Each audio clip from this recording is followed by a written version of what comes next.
Halo anak-anak hebat yang terkasih di dalam Kristus. Pada kesempatan kali ini kita akan belajar tentang Maria, teladan hidup beriman.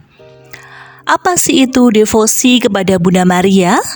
Devosi kepada Bunda Maria adalah seluruh kebaktian kepada Maria, Ibu Yesus, dalam bentuk pujian-pujian, kagum, hormat, dan cinta dengan meneladani cara hidupnya sambil memohon bantuan dengan pengantaraan doanya bagi gereja yang masih sedang dalam perjalanan ziarah menuju persatuan dengan Allah di tanah air surgawi.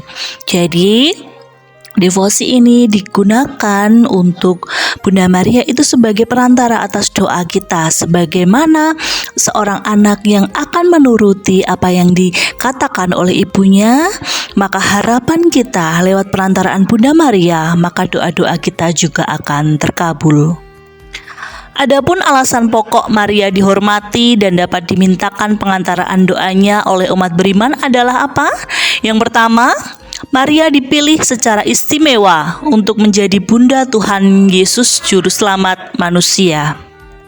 Yang kedua, keibuan Maria dalam tata rahmat berlangsung terus tanpa putus, mulai dari persetujuan yang diberikannya dengan setia pada saat menerima kabar gembira dari malaikat dan dipertahankan di kaki salib sampai kepada kesempurnaan abadi semua orang beriman.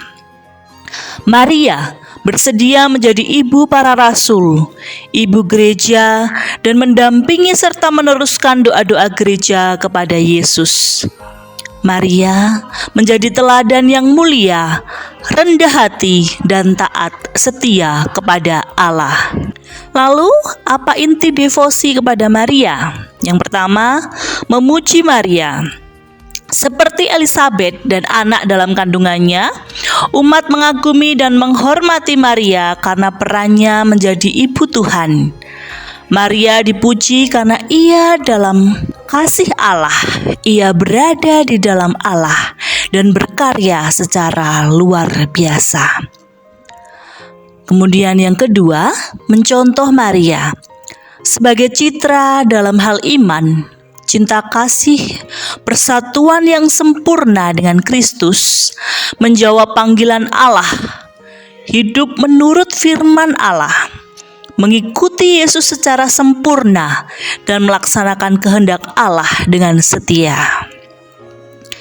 Inti yang ketiga adalah kita memohon pengantaraan doa Maria, karena persatuannya dengan Allah pasti akan bersatu pula dengan Allah segala doa-doa kita.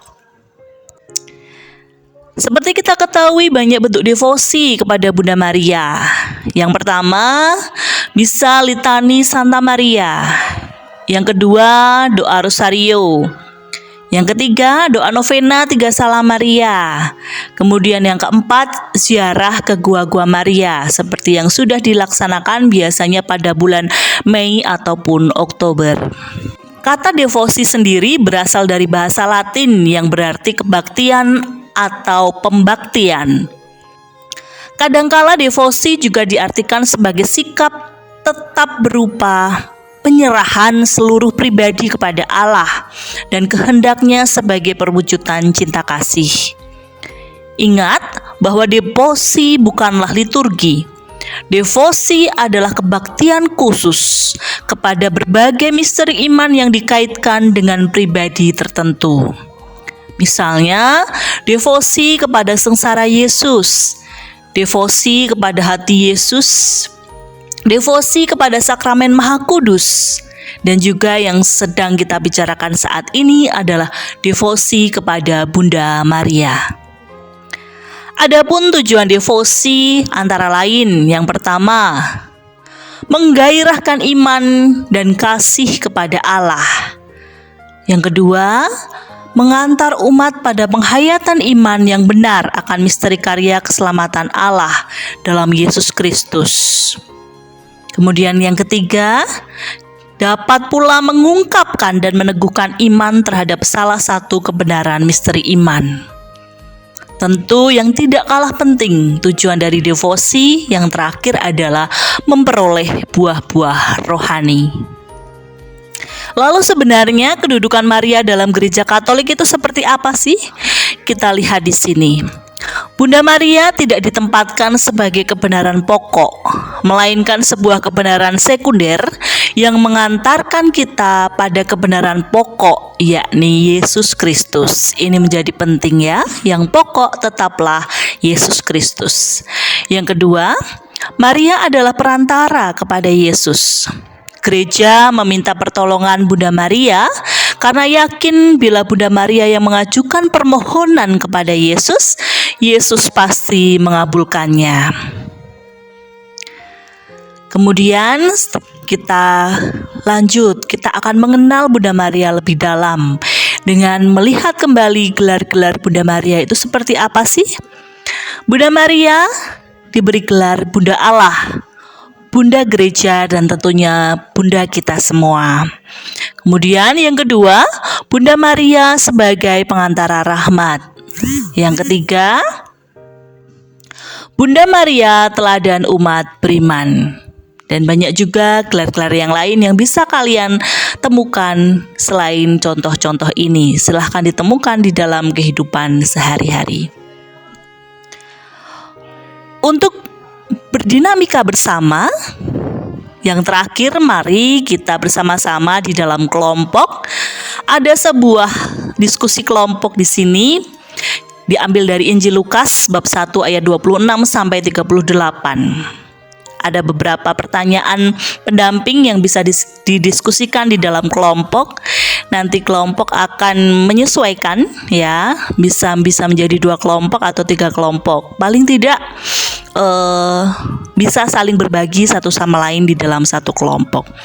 Yang pertama, apa inti dari malaikat Gabriel mewartakan kabar gembira kepada Bunda Maria ya? Intinya apa sih warta Gabriel itu? Kemudian yang kedua, bagaimana tanggapan Maria? Ketiga, resiko apa yang akan dihadapi Bunda Maria dalam menanggapi warta malaikat itu? Keempat, apa peran Maria dalam keselamatan Allah? Dan yang terakhir, teladan apa yang dapat kamu ambil dari sikap Maria? Demikian tadi pembelajaran kita pada kesempatan kali ini. Kita akan kembali lagi dalam pembelajaran selanjutnya. Tentu setelah kita bersama-sama merenungkan, merefleksikan tentang Bunda Maria. Semoga Tuhan senantiasa hadir di dalam hati kita, selayaknya Bunda Maria yang selalu taat akan perintah Tuhan. Terima kasih. Berkah dalam.